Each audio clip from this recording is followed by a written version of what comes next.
Magandang gabi po. 16 ang sugatan matapos silang masagasaan ng humaharurot na kotse sa Lucban, Quezon. 2 sa mga biktima ang kritikal. Kabilang dyan ang batang babae na nahuli kampanang tumilapon matapos halpukin ng kotse. Nakatutok sa Rida Reyes. Sa tuli ng kotseng ito nakita sa CCTV footage, tumilapon sa kalapit na tindahan ang nabundol nitong batang babae.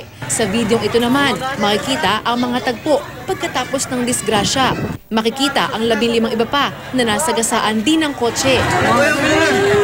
Umiyak sa sakit ang batang lalaking ito na inaakay ng 2 lalaki. Ilang sasakyan din ang nabangga gaya ng motorsiklo, tricycle, truck at jeep. May mga tindahan ding nasira sa insidente. May tangke pa nga ng LPG na gumulong sa daan. Agad namang dumating ang mga pulis sa lugar ng pinangyarihan. Batay sa investigasyon, galing sa simbahan sa Lucban, Quezon, ang sasakyan na ginamit palang bridal car. Patungo itong Tayabas nang mawalan daw ng preno. Wasak ang kotse na tanging ang driver na si Roger Peñaflor ang sakay. Dinala sa mga ospital sa Lucban at Lucena City ang mga biktima.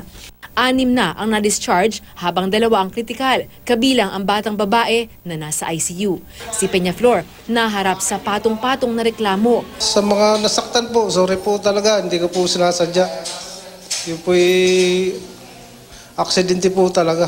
Nangako naman ng tulong sa mga biktima ang may-ari ng sasakyan. Nagkausap-usap naman po sila na sasagutin po nung may-ari po ng sasakyan yung mga nasaktan po dun saka yung mga damage po na nabangga pong sasakyan.